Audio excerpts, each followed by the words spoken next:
మనం జనరల్‌గా ఎండాకాలంలో చూసేది ఫస్ట్ అండ్ అదే ఫోర్‌మోస్ట్ ఇబ్బంది వడదెబ్బే.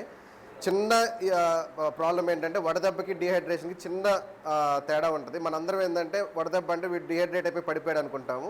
కానీ వడదెబ్బకి, డీహైడ్రేషన్‌కి చిన్న తేడా ఉంటదనమాట. వడదెబ్బ అనేది ఏంటంటే మన బాడీని 99 డిగ్రీస్ నుంచి 100 డిగ్రీస్‌కి డిజైన్ చేసి ఉంటది మన బాడీ.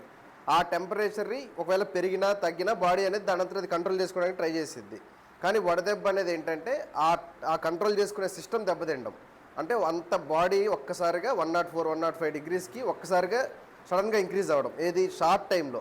ఏది కేవలం అదే సూర్యుడి ప్రభావమో లేకపోతే అతను ఉన్న అదే కండిషనో అతను ఎక్స్‌పోజ్ అయిన దీన్ని బట్టో సడన్‌గా ఇప్పుడు జ్వరం అనేది కూడా ఏంటంటే ఫస్ట్ బాడీ దానంతట అది కంట్రోల్ చేసుకొని ట్రై చేసిద్ది. ట్రై చేసుకున్నాక దానివల్ల కానప్పుడు అది మన జ్వరం రూపంలో బయటపడిద్ది. కానీ వడదెబ్బ అనేది అంత టైం కూడా ఇవ్వదనమాట.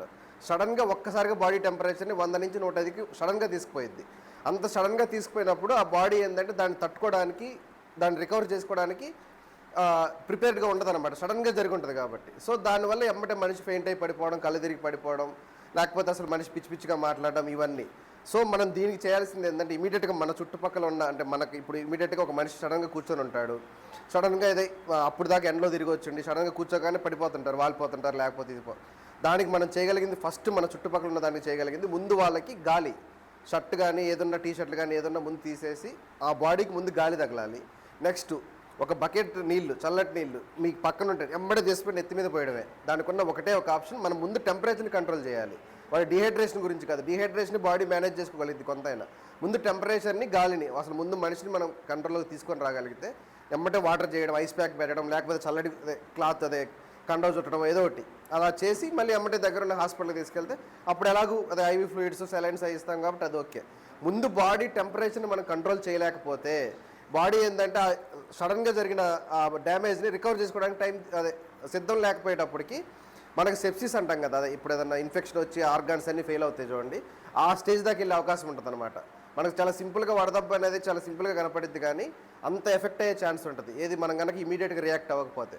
సో మన చేతిలో ఉన్నది ముందు ఏదన్నా ఇలాగే జరిగినంటే పేషెంట్ని అర్జెంటుగా పడుకోబెట్టడం, చల్లటి గుడ్డతో ముందు తుడవడం, బట్టలన్నీ తీసేయడం, గాలి ఫ్యాన్ కానీ కిటికీ దగ్గర కానీ ముందు గాలి తగిలేటట్టు ఉంచడం, వెంటనే ఒక బకెట్ నీళ్లు మొత్తం వాడి బాడీ ముందు ఇమీడియట్గా కూల్ అయిపోవాలి. దాని తర్వాత ఇంకా వెంటనే ఉన్న డాక్టర్ దగ్గర తీసుకెళ్ళిపోతే వాళ్ళు సెలైన్ పెట్టడం ఇవన్నీ చేస్తారు. ఇంకో జనరల్గా జరిగే పొరపాటు ఓఆర్ఎస్ అంటే మనకి జనరల్గా నాదే ఫ్యాన్సీ షాపుల్లో దొరికేదో లేకపోతే ఇంకో దగ్గర అవన్నీ పిచ్చియే, అవన్నీ ఏవి వాడొద్దు. అవన్నీ ఓన్లీ షుగర్ నీల్స్, ఓన్లీ షుగర్ వాటర్ తప్ప దాంట్లో ఏమీ ఉండదు. Only government supplied Electral powder అని ఉంటుంది, లేదంటే అవి మనకు కొన్ని చోట్ల దొరుకుతాయి మెడికల్ షాప్స్లో, ఆ పౌడరే వాడాలి. అది కూడా డేకి ఇంత లిమిట్ అని ఉంటుంది. ఒక డేలో 3 పౌడర్ల కన్నా 3 ప్యాకెట్ల కన్నా వాడాల్సిన అవసరం 90% రాదు. ఎందుకంటే మన బాడీ దానంతా అదే రికవర్ చేసుకునేది. దానికన్నా న్యాచురల్ సోర్సెస్ ఉంటాయి, అంటే కొబ్బరి నీళ్ళు తాగడం, నిమ్మకాయ నీళ్ళు తాగడం, మధ్యలో ఉప్పేసుకొని తాగడం, ఇవే మంచివి. ఈ ఓఆర్ఎస్లు అనే దాంట్లో ఉచ్చులో మాత్రం పడొద్దు. ఆ బయట దొరికే అవన్నీ ఏవి పనికిరావు, అవన్నీ ఓన్లీ షుగర్ నీళ్ళే. మీకు ఆ ఓఆర్ఎస్ వాడాలంటే మాత్రం ఎలక్ట్రాల్ పౌడరే వాడాలి. అది కూడా రోజుకి 3-4 సార్లు వాడితే సరిపోయేంత మన బాడీ రియాక్ట్ అయ్యి ఉంటుంది. ఇంకోటి అదే మన ఇంట్లో దొరికే రెగ్యులర్ అదే లెమన్ వాటర్, లేకపోతే అదే షుగర్ అదే మన మజ్జిగలో కొంచెం ఉప్పేసుకొని తాగడం, కొబ్బరి నీళ్ళు తాగడం. ఇంకోటి డీహైడ్రేషన్ అంటే ఓన్లీ నీళ్లు తాగితే కూడా డీహైడ్రేషన్ పోదు. డీహైడ్రేషన్ అనేది బాడీకి కావాల్సిన లవణాలని అంటే సోడియం కానీ పొటాషియం కానీ ఇది ఇవ్వడం మెయిన్. అవి ఇవ్వాలి అంటే అవి రిచ్ ఉంటాయి. ఇప్పుడు అదే కొబ్బరి నీళ్ళు ఉంటాయి, దాంట్లో పొటాషియం రిచ్ ఉంటుంది. మన సోడియం అదే మన మధ్యలో సాల్ట్ వేసుకుని తాగితే సోడియం రీప్లేస్ అవుతుంది. అలా డీహైడ్రేషన్ అంటే ఓన్లీ నీళ్ళు కాదు, ఇవన్నీ తాగితేనే సమ్మర్లో మనం అదే ఈ డీహైడ్రేషన్ బారి పడకుండానో లేకపోతే వడదెబ్బ బారిన పడకుండానో ఉండగలం. ఇంకోటి వడదెబ్బకి మెయిన్ అదే కారణాలు ఆ 12 నుంచి 4 దాకా ఉండే ఎండలో ఏంటంటే ఆ తీవ్రత ఎక్కువ ఉంటుంది. మేబీ టెంపరేచర్ మీకు 40 డిగ్రీలే చూపించవచ్చు, కానీ దాని ఎఫెక్ట్ 50 డిగ్రీలు ఉంటుంది.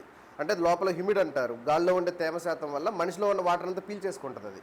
సో అందువల్ల ఏంటంటే మనకు చూపించిన 40 డిగ్రీలే చూపిస్తుంది, కానీ దాని ఎఫెక్ట్ మనకి 45 నుంచి 50 డిగ్రీలు దాకా ఉంటుంది. సో అత్యవసరమైన పనులుండి లేకపోతే ఏదైనా ఉంటే తప్ప ఆ టైంలో బయటికి రాకపోవడం మంచిది. ఉంటే కనుక ఇలాగే హెడ్కి తలకి క్యాపులు పెట్టుకోవడం, కొంచెం నల్లటి కాకుండా తెల్లటి బట్టలు వేసుకోవడం, కొంచెం లూజ్ బట్టలు వేసుకోవడం, ఇవి కొంచెం మనం చేయగలిగింది. మెయిన్ చెప్తున్నాం కదా, వడదెబ్బ పడి ఉన్న పేషెంట్కి ముందు మనం టార్గెట్ చేయాల్సింది టెంపరేచర్ తగ్గించడం. అదే గోల్డెన్ రూల్ అనమాట. అంటే వాడిని ముందు చల్లబరచడం, దాని తర్వాత ఇంకా ఎలాగ డీహైడ్రేషన్ అవన్నీ మనం ఎలాగో చేస్తాం. ఎందుకంటే ఒక్కసారి టెంపరేచర్ బాడీ 105 దాటింది అంటే బాడీ చేతులు ఎత్తేసింది. ఇంకా చేతులు ఎత్తేసిందంటే చాలా ఇబ్బందికి అదే మళ్ళీ గురయ్యి వాడు మళ్ళీ ఐసీలో ఇదంతా చాలా పెద్ద తతంగం అవుతుంది.